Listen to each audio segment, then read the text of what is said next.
3 number module में मिलेगा, है ना, 3 नंबर मॉड्यूल में ही मिलेगा। और इसका आधा पार्ट रिसेप्शन ने पढ़ाया है, प्लांट ब्रीडिंग रिसेप्शन ने पढ़ाई है ना, वो प्लांट ब्रीडिंग जो है वो प्लांट वाला पार्ट हो गया, उसी में एनिमल वाला पार्ट है वो हम पढ़ा रहे हैं। देखिए इधर भाई, पॉपुलेशन लगातार बढ़ रही है कि नहीं बढ़ रही इंडिया की? पॉपुलेशन लगातार बढ़ रही है, तो फूड डिमांड भी बढ़ रही है कि नहीं बढ़ रही? फूड डिमांड भी बढ़ रही है, और फूड के लिए हम दो चीजों पर डिपेंडेंट हैं, या तो हम एनिमल्स पर डिपेंडेंट हैं या हम प्लांट्स पर डिपेंडेंट हैं, है कि नहीं? या तो हम एनिमल्स पर हैं या प्लांट्स पर हैं। प्लांट वाला पार्ट आपको रिसेप्शन पढ़ा रहे हैं या पढ़ा चुके हैं, एनिमल वाला पार्ट हम पढ़ाएंगे। क्या हम एनिमल को भी एज अ फूड काम में लेते हैं? बिल्कुल लेते हैं। क्या हम उनसे हमारी कोई इकोनॉमिकल पर्सपेक्टिव से भी हम देखते हैं? बिल्कुल। उनसे दूध भी लेते हैं, बेच सकते हैं, घी, दही वगैरह जितने भी डेयरी प्रोडक्ट्स हैं वो, उनका मांस, फ्लेश, अंडे, बहुत सारी चीजें, फिशरीज, तो वो भी हम क्या कर सकते हैं एज अ 3 नंबर मॉड्यूल में ही है भाई, लास्ट में दिया हुआ है, नंबर 3 मॉड्यूल में है। चलिए, तो ऐसे एनिमल्स जिनको हम ह्यूमन यूज के लिए यूज करें, है ना, उन्हीं को हम क्या बोलते हैं? डोमेस्टिकेशन, उस प्रोसेस को बोलते हैं डोमेस्टिकेट। उसके अंदर एक टर्म आता है एनिमल हस्बेंड्री। जो लाइव स्टॉक है, लाइव स्टॉक मतलब पशुधन, पशुओं को भी भारतीय सभ्यता में एक धन माना गया है ना, एक वेल्थ मानी गई है। तो ये क्या है? लाइव स्टॉक है क्या? ऐसी एनिमल, डोमेस्टिकेटेड एनिमल जो कि हम फार्म में रख सकते हैं, उनसे प्रॉफिट ले सकते हैं, collectively called as livestock, जिसमें गाय, भैंस, सुअर, हॉर्सेस, शीप, कैमल्स, गोट्स, ये सब आते हैं। तो हम एग्रीकल्चर तो करते आ ही रहे हैं, क्यों ना हम साथ में अच्छे से जानवरों को भी पालें, जिससे क्या हो कि हमारी इकोनॉमिकली पर्सपेक्टिव भी इंप्रूव हो और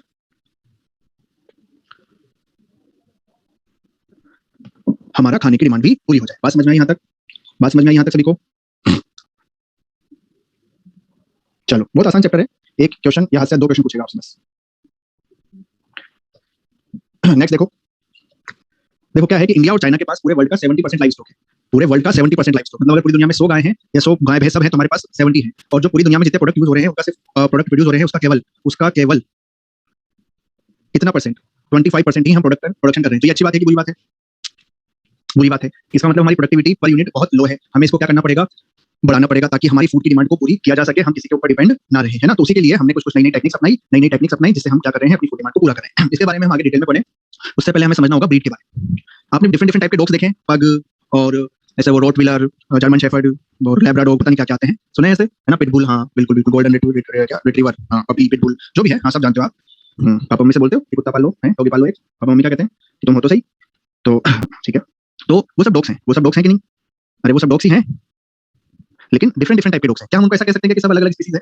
क्या हम उनको ऐसा कह सकते हैं कि सब अलग अलग नहीं, स्पीसीज अलग नहीं है सर, उनकी ब्रीड अलग है। हम क्या कहेंगे? उनकी ब्रीड अलग है। तो ब्रीड किसे कहेंगे? A group of animals related by decent, मतलब उनके एंसेस्टर कभी ना कभी सेम रहे थे, and similar in most character, like general appearance, सब दिखने में डॉग लगेंगे, फीचर, साइज, कॉन्फिगरेशन, ये सब। अब आपको यहाँ पे 4 फोटो दिख रहे हैं, 4 फोटो में आपको सब में 2 में भैंस, 2 में गाय दिख रही है क्या? अच्छा, चारों में भैंस दिख रही है क्या? सब में गाय है, क्या है? क्या क्या आप इन गायों को एग्जैक्ट सेम कह सकते हैं क्या? कोई डिफरेंस है कि नहीं इनमें? तो आपने कैसे पहचान लिया ये सब गाय है? क्योंकि इनके जनरल अपीयरेंस, फीचर क्या है? सेम है। तो स्पीसीज क्या है? स्पीसीज क्या है? सेम है। तो एक स्पीसीज में कई सारी नस्ल बोलते हैं ना, अच्छी नस्ल का घोड़ा है, अच्छी नस्ल का कुत्ता है, अच्छी नस्ल की गाय है, तो अलग अलग टाइप की ब्रीड होती है। जैसे ये फॉरेन ब्रीड है, दोनों एक्सोटिक ब्रीड बोलते हैं, है ना, जो इंडिया के बाहर की है। और ये कौन सी ब्रीड है? अपनी इंडियन ब्रीड्स हैं, जर्सी और एचएफ, इसको बोलते हैं होल्स्टीन फ्रीशियन। होल्स्टीन फ्रीशियन दुनिया में सबसे ज्यादा मैक्सिमम दूध कोई देता है, मैक्सिमम मिल्क प्रोडक्शन कोई करता है, तो वो कौन है? एचएफ। घी के डब्बों पे आपने फोटो देखी हो कभी घर में? अगर घी के डब्बे आए हो, है ना, देसी घी खाते हो तो एक अलग चीज है ना। तो हाँ, वो अमूल अमूल कह लो, वो मिल्क फूड कह लो, वो साइड टाइप का। तो आपने जब वो खाए होंगे तो वहां पे आपने कभी नोट किया होगा इसी गाय का फोटो रहता है ना। तो ये है एचएफ, हॉलैंड की है। ये कहाँ की है? हॉलैंड। आप इंडिया में इसको ला सकते हैं, ऐसी कोई दिक्कत नहीं है, थोड़ा खर्चा पानी। तो आपको अलग अलग टाइप की ब्रीड दिख रही है यहाँ पे। सब ब्रीड की अपनी अपनी खास बात है। कोई कोई काम अच्छे से कर सकती है, कोई क्या कर सकती है, कोई दूध अच्छे से दे सकती है, कोई बेल मजबूत है ना। तो ये दोनों तो एक्सोटिक हो गई, इंपॉर्टेंट है, जर्सी एनसीईआरटी में दिया हुआ है। चलिए नेक्स्ट हम समझते हैं डेयरी फार्म मैनेजमेंट। कि मान लीजिए आप कोई डेयरी फार्म मैनेजमेंट कर रहे हैं ना, आपके पास तबेला है, आप गाय भैंस को पालते हैं और दूध का बिजनेस करते हैं। तो मुझे बताइए कि दूध का बिजनेस करने के लिए सबसे इंपॉर्टेंट क्या है? सबसे इंपॉर्टेंट है गाय, भैंस, है कि नहीं? और इनमें भी सबसे इंपॉर्टेंट क्या है? उनकी ब्रीड। ब्रीड की क्वालिटी कैसी होनी चाहिए? बढ़िया। आप अच्छी क्वालिटी की ब्रीड रखेंगे तो एक गाय में ज्यादा दूध आएगा, बेकार क्वालिटी की गाय रखेंगे तो फिर दिक्कत आएगी, आएगी कि नहीं आएगी? तो आपको जानकारी होनी चाहिए, क्वालिटी ऑफ ब्रीड अच्छी हो। क्या क्या? एक तो उनकी जो भी आप ब्रीड रख रहे हैं, उनकी हाई यील्डिंग पोटेंशियल हो, जो भी प्रोडक्ट देते हो अच्छा देते हो, और रेसिस्टेंट टू डिजीज हो। कई गाय भैंस ऐसी होती है जो जल्दी बीमारी पकड़ लेती है, कमजोर होती है, तो वैसे भी हमारे काम की नहीं, क्योंकि हमें अल्टीमेटली प्रॉफिट भी तो देखना है। वी आर लाइक बिजनेसमैन ना, तो हमें यहाँ पे अच्छे दूध देने वाली और अच्छी मजबूत गाय होनी चाहिए। दूसरी, आप जब वहाँ पे करें तो वहाँ पे अच्छी ब्रीड लें, डिजीज फ्री लें, आप उनको चारा अच्छा खिलाएं, साइंटिफिक मैनर में खिलाएं, क्वालिटी वाला और क्वांटिटी में दें, डिजीज फ्री एनवायरमेंट रखें, अच्छा हाउस वेल रखें, एडुकेट वाटर सप्लाई, खाना पीना पूरा करते रहें, जहाँ उनका घर है उनकी क्लीन रेस रखें, हाइजीनिक रखें, है ना, ये सब। और लगातार आप उनको क्या करते रहें? मैकेनाइज प्रोसेस से दूध निकालें, ताकि जो इंसान है उसका कम से कम कॉन्टेक्ट आए, किससे? गाय या भैंस से। दूसरा, रेगुलर किसके विजिट करवाते रहे? वेटनरियन डॉक्टर की, जिससे वो पता लगाता रहे, क्योंकि हमें गाय भैंस तो बोल नहीं सकती ना कि मुझे बीमारी हुई है ना। तो यहाँ पे कौन पता लगा लेगा? वो वेटनरी डॉक्टर रेगुलर विजिट करवाए हर 15-20 दिन में, कि भाई साहब आके देखो डॉक्टर साहब, कोई दिक्कत तो नहीं है, वो सब चेक कर लेगा, उसको दिक्कत होगी तो गोली दवाई दे देगा।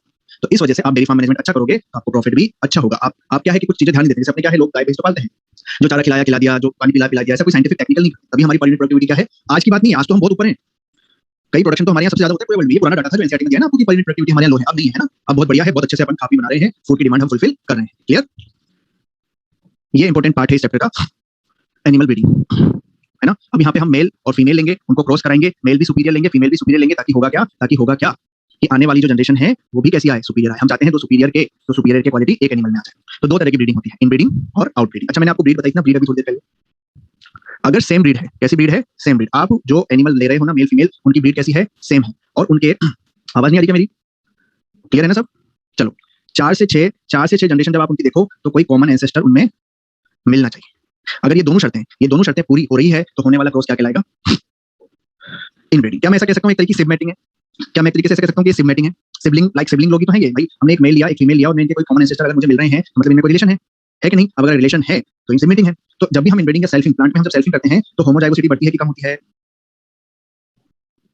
बढ़ती है ना। ये सब आप जेनेटिक्स में पढ़ चुके हैं, बहुत बढ़िया। चलिए, बस फिर आपका काम जाएगा। आउटब्रीड कितने टाइप का है? 3। आउटक्रॉस, क्रॉस ब्रीड और इंटरस्पेसिफिक हाइब्रिडाइजेशन। आउटक्रॉस, क्रॉस ब्रीड और इंटरस्पेसिफिक हाइब्रिडाइजेशन। अब हम एक एक करके डिटेल में पढ़ते हैं।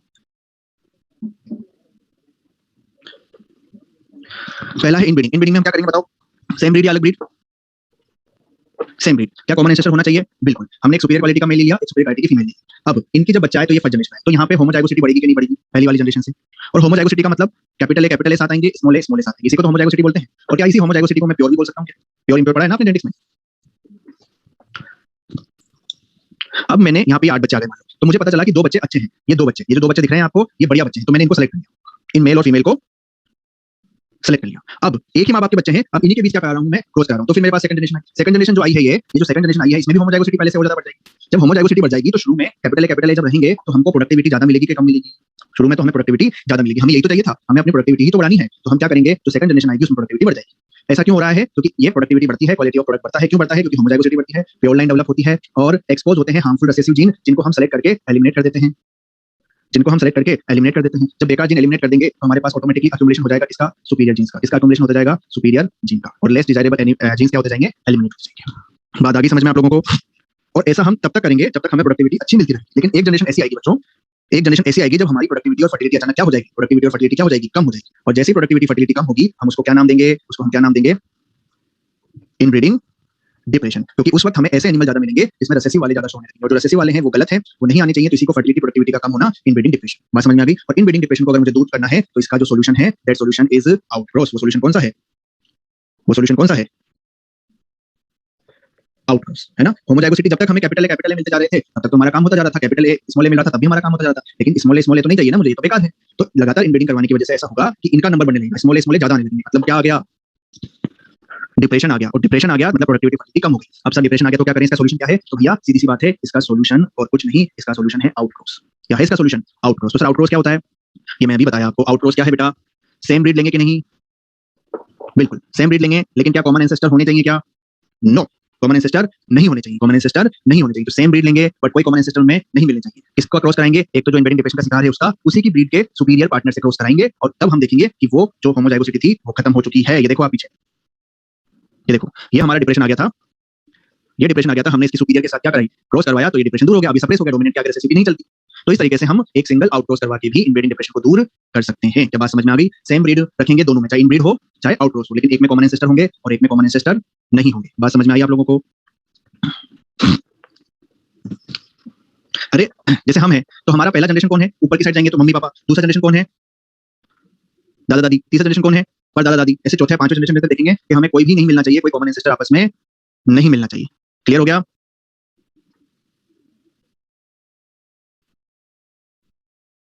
चलो बहुत बढ़िया।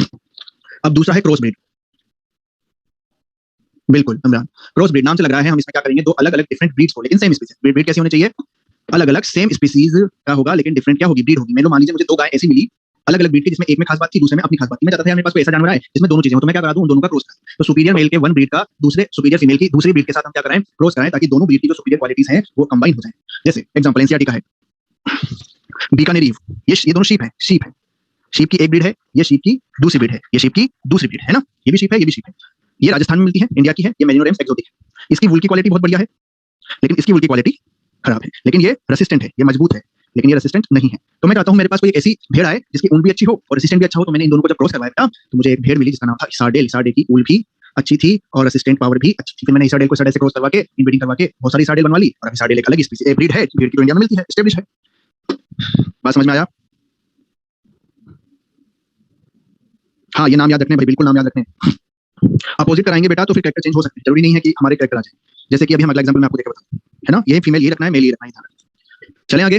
तीसरा है इंटर स्पेसिफिक हाइब्रिडाइजेशन। ये देखो इंटर स्पेसिफिक हाइब्रिड, नाम से लग रहा है, नाम से क्या लग रहा है कि यहाँ पे हम दो स्पीसीज लेंगे, टू डिफरेंट स्पीसीज चेंज करेंगे। देखो यहाँ पे हमने फीमेल हॉर्स लिया, इसका क्रॉस मेल डंकी से कराया, स्पीसीज अलग कर दी तो हमारे पास आया म्यूल। इस घोड़े की टांगे मजबूत हैं, गधे की वेट लोड कैपेसिटी अच्छी है। मुझे एक ऐसा जानवर चाहिए था जिसका वेट लोड कैपेसिटी भी अच्छा हो और टांगे भी मजबूत हो, मैंने क्या बना दिया, म्यूल। फिर साइंटिस्ट ने इसका उल्टा करके भी देखा, उन्होंने मेल हॉर्स लिया, फीमेल डंकी लिया, इनका क्रॉस कराया तो अब म्यूल नहीं आया, अब कोई दूसरा जानवर आया जिसको हमने क्या नाम दिया, हिनी। और ये हिनी किसी काम का नहीं था, हिनी हमारे किसी काम का नहीं था, हमारे काम का कौन था, म्यूल। तो अगर आप जेंडर चेंज करते हैं तो भी रिजल्ट पे फर्क पड़ेगा। बोलो, बोलते ही नहीं कोई, बोलो भाई, समझ में आ गया? तो ये एग्जांपल इसमें क्वेश्चन आने के चांसेस इसी से रहेंगे जो मैंने लास्ट की 2-3 स्लाइड पढ़ाई ना, इनब्रीड, आउटक्रॉस, क्रॉस ब्रीड और इंटरस्पेसिफिक हाइब्रिडाइजेशन। बोलो भाई, समझ में आ गया? बहुत आसान है चीजें, आप पढ़ चुके हैं।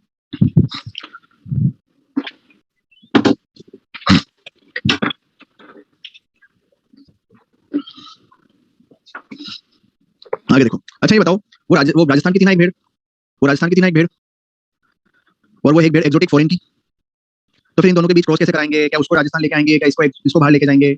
बोलते ही नहीं कोई। ऐसा नहीं करते सर, जानवर को इधर से उधर नहीं करते। हम क्या करेंगे, आर्टिफिशियल इंसेमिनेशन करेंगे, जो मेल है उससे सीमन कलेक्ट करेंगे, उसको ट्रांसपोर्ट करेंगे, ट्रांसपोर्ट भी कर सकते हैं या इमीडिएटली यूज कर सकते हैं, या उसको फ्रोजन या ट्रांसपोर्ट कर सकते हैं प्रिजर्व करके, और जब डालना हो फीमेल में तो इंजेक्ट कर देंगे उसको रिप्रोडक्टिव ट्रैक्ट में। तो आर्टिफिशियल इंसेमिनेशन एक बहुत बढ़िया टेक्निक हो गई, जिसकी हेल्प से हम क्या कर सकते हैं कि जहां पर नॉर्मल मेटिंग पॉसिबल नहीं है, वहां पे कौन काम में आएगा, आर्टिफिशियल इंसेमिनेशन। क्योंकि दो जो हॉर्स और डंकी है बेटा, वो अलग अलग स्पीसीज हैं, जनरली आपस में क्रॉस नहीं करते नेचुरली। तो फिर इनको क्रॉस कैसे कराएंगे हम, आर्टिफिशियली इंसेमिनेशन की हेल्प से कराएंगे। यानी कि जहां पे नॉर्मल मेटिंग पॉसिबल नहीं है, जहां पर नॉर्मल मेटिंग पॉसिबल नहीं है, वहां पे क्या होगा, आर्टिफिशियल इंसेमिनेशन काम में। तो एक टेक्निक थी। दूसरी टेक्निक इंपॉर्टेंट, एमओईटी। दूसरी टेक्निक कौन सी है, एमओईटी। ये सुनो, ये एक सुपीरियर गाय है। ये कैसी गाय है, एक सुपीरियर क्वालिटी की गाय है। अब मैं चाहता हूं मैं इस गाय के मरने से पहले इससे ज्यादा से ज्यादा बच्चे पैदा करूं। अब ये गाय एक बार में एक ही बच्चा देती है ना, मैं तो चाहता हूं कि बहुत सारे बच्चे हों ताकि हमारे पास अच्छे जीन बने रहें, अच्छे जीन ज्यादा से ज्यादा। तो हम क्या करेंगे, इसको हम एफएसएच का हार्मोन लगाएंगे, FSH like hormone, follicular stimulating hormone. तो जहां अभी एक एग ये बना रही थी, इस हार्मोन के बाद ये कितने एग प्रोड्यूस करेगी, 6 to 8 होगा। इसको बोलते हैं हम सुपर ओवुलेशन। क्या बोलते हैं, सुपर ओवुलेशन। या इसी को नाम दिया मल्टीपल ओवुलेशन। इसी को क्या नाम दिया, मल्टीपल ओवुलेशन। अब हम क्या करेंगे, मल्टीपल ओवुलेशन हो गया, इसके अंदर कितने एग आ गए, 6 से 8 एग आ गए। अब इसका क्रॉस कराएंगे हम एक सुपीरियर बुल के साथ, और सुपीरियर बुल के स्पर्म जब इस गाय के अंदर जाएंगे तो क्या बन जाएंगे, क्या बन जाएंगे, 6 से 8 फर्टिलाइज्ड एग बन जाएंगे कि नहीं, जाइगोट बन जाएंगे। अब ये जाइगोट सबके सब कहां है, इस सुपीरियर गाय के अंदर। अब हम इस 6 से 8 जितने भी फर्टिलाइज्ड जाइगोट हैं, इन सबको बाहर निकालेंगे, इन सबको इसमें से बाहर निकालेंगे। बहुत इंपॉर्टेंट बात है, कैसे निकालेंगे भाई, सर्जरी करके निकालेंगे या नॉन सर्जिकल निकालेंगे, तो बहुत इंपॉर्टेंट है नॉन सर्जिकल निकालेंगे। कोई चीड़फाड़ यहाँ पे नहीं होगी, इक्विपमेंट आता है जिसकी हेल्प से एक एक करके हम सारे के सारे जाइगोट को बाहर निकाल लेंगे नॉन सर्जिकली। अब हमारे पास बाहर क्या आ गए, बाहर क्या आ गए, एम्ब्रियो आ गए। अब हमारे पास ऐसी बहुत सारी गाय है बेटा, ऐसी बहुत सारी गाय हैं जो नॉर्मल है, जो सुपीरियर नहीं है लेकिन परफेक्ट है बच्चे को पैदा करने के लिए। तो हम ये 6 से 8 एम्ब्रियो अलग अलग गाय में क्या कर देंगे, अलग अलग गाय में क्या कर देंगे, ट्रांसफर कर देंगे। और जब इनका गेस्टेशन पीरियड पूरा होगा तो हमें सुपीरियर प्रोजेनी मिल जाएगी। जहां ये गाय एक बार में एक बच्चे दे रही थी, देखो इस गाय की वजह से हमारे पास एक बार में ही कितने बच्चे आ गए। तो टेक्निक का नाम क्या दिया हमने, multiple ovulation and embryo transfer. यहाँ पे हमने मल्टीपल ओवुलेशन किया और यहाँ पे हमने एम्ब्रियो ट्रांसफर किया, इसको बोलते हैं एमओईटी, मोइट। क्लियर? चलो नेक्स्ट है भैया मुर्गी पालन, है ना। मुर्गी पालन क्या होता है, जब हम बर्ड्स को पालते हैं, है ना। नहीं, इंटरनल होगा फर्टिलाइजेशन भाई, गाय में रहेंगे तभी फर्टिलाइजेशन होगा। बर्ड्स में जो मेन है वो है हैन या चिकन, जिसे आप कहते हैं, उसको पालते थे। लेकिन लोग और भी चीजें खाने लगे, तो हम मुर्गियों के साथ साथ हम डक्स को, समटाइम्स टर्की और गीज को भी पालते थे। अलग अलग बर्ड्स को इसमें पालते थे, इसी को नाम दिया गया है पोल्ट्री फार्मिंग। लेकिन आज भी जो इंडिया में मेन है वो कौन है, मुर्गा और मुर्गी ही है ना। इंपॉर्टेंट कंपोनेंट क्या है पोल्ट्री फार्मिंग के लिए, आपको क्या क्या आना चाहिए, आपको प्रॉपर उनका मैनेजमेंट आना चाहिए, उनकी डिजीज के बारे में पता होनी चाहिए, उनका हाइजीन के बारे में पता होना चाहिए, उनकी फीडिंग के बारे में पता होना चाहिए, है कि नहीं। और यह है लेग हॉर्न, ये डायग्राम इंपॉर्टेंट है, आपको याद रखना है, एनसीईआरटी का डायग्राम है, पूछ सकता है कि किसका डायग्राम है। नेक्स्ट आता है आपके बी कीपिंग, रानीखेत। जो रानीखेत, आपने बीमारी का नाम लिखा रानीखेत बीमारी। सर गांव में आईवीएफ नहीं करा सकते, करा सकते हैं, क्यों नहीं करा सकते, पर जब आईवीएफ तब कराएंगे ना जब इंटरनली फर्टिलाइजेशन पॉसिबल ना हो। अगर वो पॉसिबल है तो हम आईवीएफ क्यों करें। चलो, तो रानीखेत के बारे में बता रहा था, मुर्गियों में होने वाली बहुत सामान्य बीमारी है, बहुत आम बीमारी है। तो आपसे पूछे रानीखेत रोग या रानीखेत डिजीज का संबंध किससे है, तो आप कहेंगे पोल्ट्री फार्मिंग से। मॉड्यूल में बेटा ब्रीड वगैरह ज्यादा दी हुई है, एक बार आप अपनी जनरल नॉलेज के लिए पढ़ सकते हैं, बाकी आपको पढ़नी इसलिए एनसीईआरटी है ना। मॉड्यूल में कुछ चीजें एक्स्ट्रा दी हुई है ना, एक बार बस रीड आउट कर लेना, क्योंकि एक्सरसाइज फर्स्ट में क्वेश्चन मिल सकते हैं, एक्सरसाइज सेकंड में नहीं मिलेंगे। एक्सरसाइज सेकंड के लिए आपको सिर्फ क्या करना है, एनसीईआरटी पढ़नी है। क्लियर? चलो नेक्स्ट आता है बी कीपिंग। बी कीपिंग मतलब मक्खी पालन। कौन सी मक्खी, हनी बी, मधुमक्खी, जो शहद बनाए वो मक्खी, इसको हम बोलते हैं बी कीपिंग या एपीकल्चर। क्या बोलते हैं, एपीकल्चर। तो एपीकल्चर में क्या है, हम उनके आर्टिफिशियल हाई बनाते हैं, जो आप छत्ते देखते हैं ना मधुमक्खी के, वो नहीं, आर्टिफिशियल हाई बनाते हैं। और उन हाई में कौन रहने आती है, हनी बी, और किसका प्रोडक्शन करती है, हनी का, है ना। तो हनी सेकेंडरी प्रोडक्ट है एपीकल्चर का। कैसा प्रोडक्ट है, सेकेंडरी प्रोडक्ट। प्राइमरी प्रोडक्ट क्या है इसका, बी वैक्स। प्राइमरी प्रोडक्ट क्या है भाई, बी वैक्स है। क्लियर? तो हनी एक बहुत ही अच्छा सब्सटेंस है, हाईली न्यूट्रिटिव वैल्यू है, इंडिजिनस सिस्टम ऑफ मेडिसिन जो आयुर्वेद है, उसमें आयुर्वेद ने कई प्रॉपर्टीज बनाई है, आयुर्वेद ने कई प्रॉपर्टीज बताई है शहद की, तो शहद बहुत जरूरी है। और बी वैक्स का इस्तेमाल कॉस्मेटिक बनाने में, पॉलिश बनाने में, ये सब चीजें इसमें हमारे काम आती है, इसलिए बी कीपिंग करना एक अच्छा फायदे का सौदा है। बात समझ में आ रही है कि नहीं, बात समझ में आ रही है कि नहीं, बोलो, है ना। अच्छा ये बताओ कि इसका एक बहुत अच्छा काम भी है कि नहीं, इसका एक बहुत अच्छा काम है भी नहीं कि ये पॉलिनेशन भी करती है कि नहीं करती। ये पोलिनेशन भी करती है कि नहीं करती? बिल्कुल। तो अगर हम क्या आपने देखा होगा जो खेत होते हैं उन खेत के आसपास आपने आते जाते सफर में कहीं व्हाइट व्हाइट बॉक्स देखे होंगे रखे। इन व्हाइट व्हाइट बॉक्स में मधुमक्खी रहती है, वो बाहर जाती है, नेक्टर कलेक्ट करती है और वापस आ जाती है। जब वो नेक्टर कलेक्ट कर रही होती है तो वो साथ में क्या कर रही होती है? साथ में क्या कर रही होती है? याद रख लो इमरान, है ना? साथ में क्या कर रही होती है? पोलिनेशन। तो इसका मतलब मधुमक्खी कई क्रॉप की जो है पोलिनेटर भी है। तो अगर हम बी कीपिंग करते हैं तो दो फायदे हैं, हमें हनी तो मिलता ही है, साथ में आपकी क्रॉप का प्रोडक्शन भी बढ़ता है। बहुत सारी स्पीसीज हैं, लगभग 4 स्पीसीज हैं। 4 स्पीसीज हैं, उसमें जो इंडियन कौन सी है? Apis indica. Beekeeping is not a labour intensive, हमें लेबर इंटेंसिव काम नहीं है।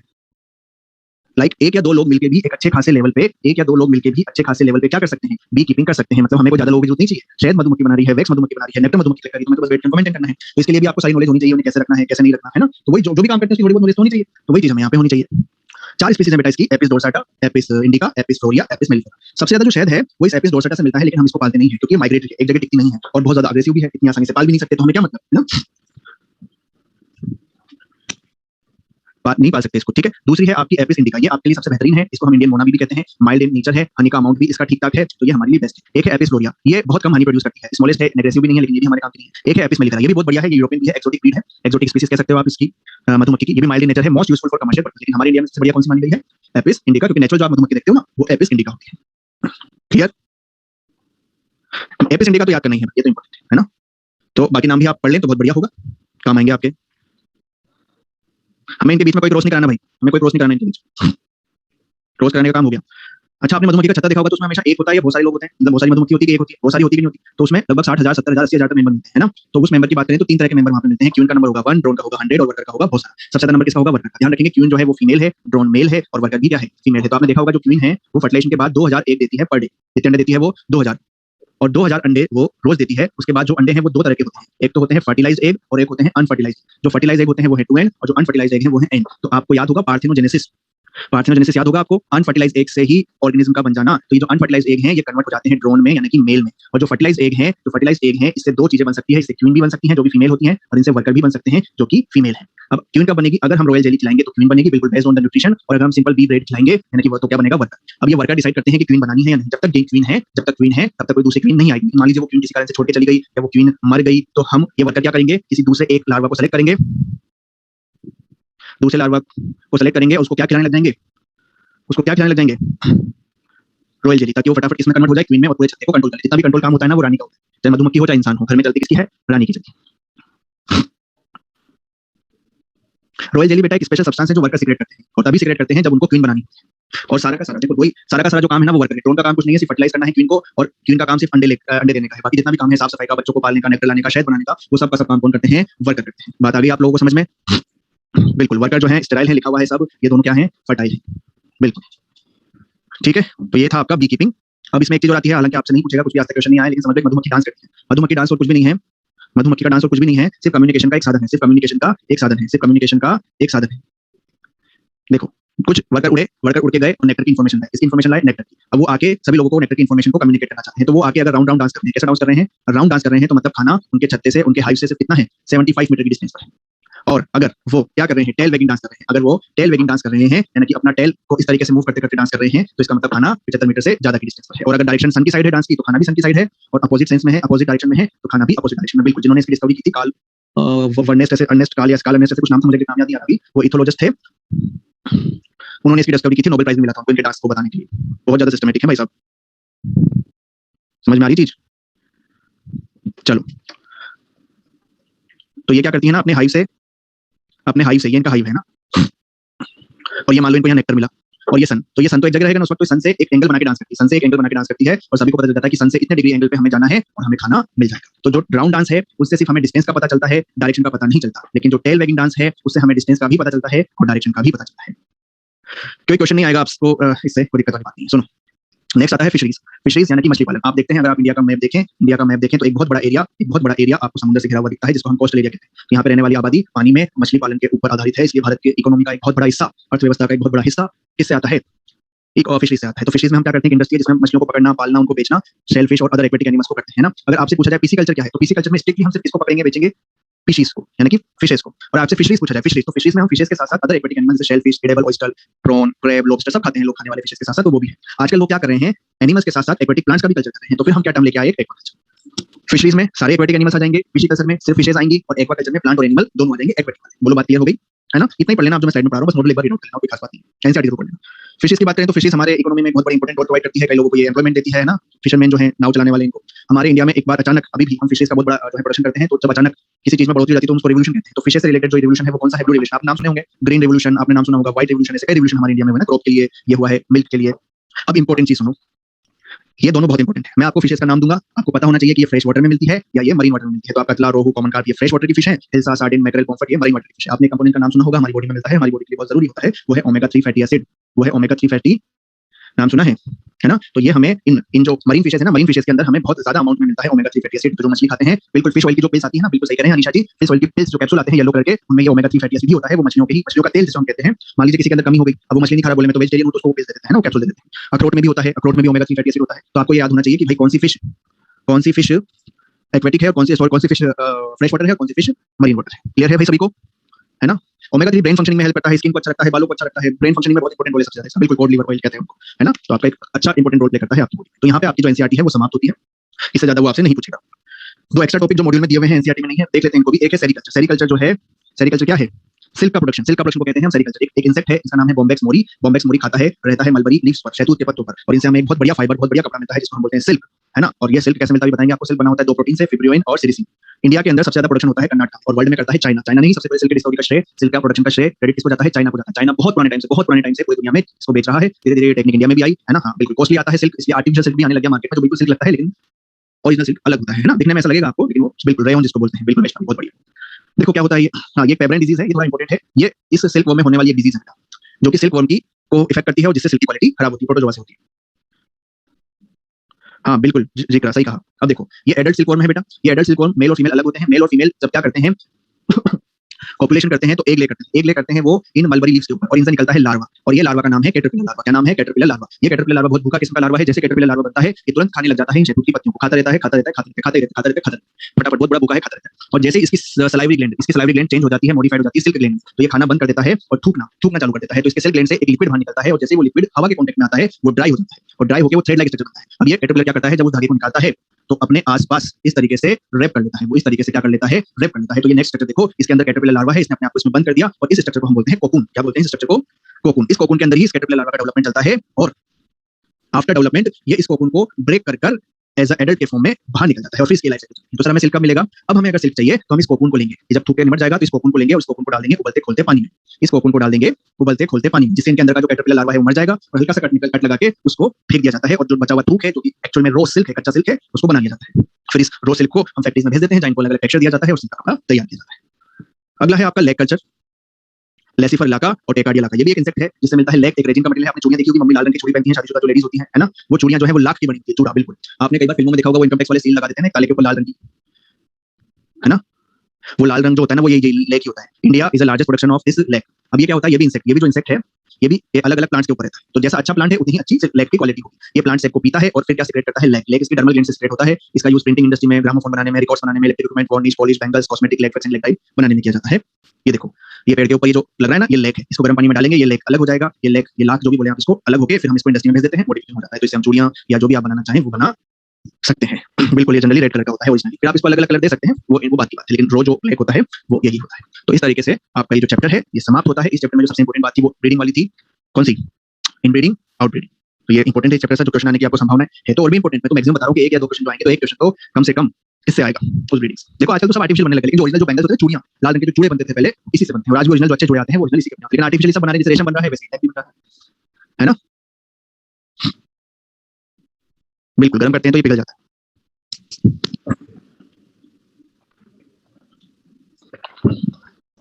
ठीक है भाई, तो आज यहाँ हमारा साथ समाप्त होता है, और अच्छे से पढ़िएगा आप लोग। एनसीईआरटी से ही आएगा पेपर, लेकिन मॉड्यूल पढ़ना जरूरी है। Yes, I also miss you everyone. बहुत जल्दी मिलेंगे, विक्ट्री सेलिब्रेशन में आप सबको आना है ना? नहीं फिर क्वालिटी खराब हो जाती है मनीष, इतना सिल्क नहीं मिल पाता, है ना? चलिए, बहुत बहुत शुक्रिया, बहुत अच्छे बच्चे हैं आप, बहुत ध्यान से पढ़ते हैं, और इसी तरीके से पढ़ते रहिए, स्वस्थ रहिए और मस्त रहिए, खाते रहिए, पीते रहिए, पढ़ते रहिए, सोते रहिए। पढ़ना जरूर है ना? चलिए, अरे मैं सिंगिंग नहीं आती, तबियत खराब, मैं सिंगिंग करता हूँ बेटा, कभी सिंगिंग नहीं करता मैंने, है ना? चलिए, बहुत जल्दी मिलेंगे, कोटा आना है, विक्ट्री सेलिब्रेशन आएंगे सब लोग, है ना? बिल्कुल। कोई भी डाउट हो आप हमेशा कॉन्टेक्ट में रह सकते हैं, व्हाट्सअप है, जहाँ भी आप मैसेज करके चाहें, LN+ पे सॉल्यूशन है, बहुत सारे आपको दिए हुए हैं, है ना? कोई भी डाउट आता है आपको, आप पूछ सकते हैं बिंदास, बस क्वेश्चन जरूर करने हैं मॉड्यूल के, तीनों एक्सरसाइज कर जाना अच्छे से, आपका काम हो जाएगा। एक्सरसाइज करो मॉड्यूल के, LN के मॉड्यूल की, और एनसीईआरटी पढ़ो, that's more than enough. NCERT कम से कम 10 बार पढ़नी है, हर एक चैप्टर कम से कम हमें कितना पढ़ना है, 10 बार पढ़ना है। कॉल का टाइम सुबह 10 बजे से शाम को 7 बजे के बीच में रहेगा, अगर मैं एक बार कॉल काट दूं तो हो सकता है मैं क्लास में रहूं, फिर मैं आपको कॉल बैक कर लूंगा, है ना? Thank you Abdul, thank you. Extra नहीं पढ़ते बेटा, कुछ क्वेश्चंस होते हैं जो एनसीईआरटी के डेरिवेटिव्स होते हैं तो हमें पढ़ाने पड़ते हैं, है ना? थैंक यू तुषार, बहुत जल्दी आपसे मिलने की इच्छा है, बहुत जल्दी हम मिलेंगे, कोटा आइएगा आप लोग, जब 50 सेलिब्रेशन हो तो सिलेक्शन लेना है और इसी साल लेना है ना? और फिर भूल मत जाना, कॉन्टेक्ट में जरूर रहना। जी बिल्कुल, थैंक यू, है ना? मैं हैंड आउट सेंड कर देता हूँ इसके। चलिए शायरी वायरी बेटा, आप कहाँ बोल दी वो शायरी, आपने देखी ना बेटा? ट्रिक देखो कुछ नहीं होता है ना। हाँ बिल्कुल, मेरे घर आइएगा जरूर, डॉक्टर बन के जरूर। चलिए, नहीं नहीं, मैंने कोई शायरी वायरी नहीं सुनाई बेटा, है ना? चलो मिलते हैं फिर, है ना? चलो हम भी जा रहे हैं घर, आप भी तो, आप तो घर है ही। Thank you Imran, thank you.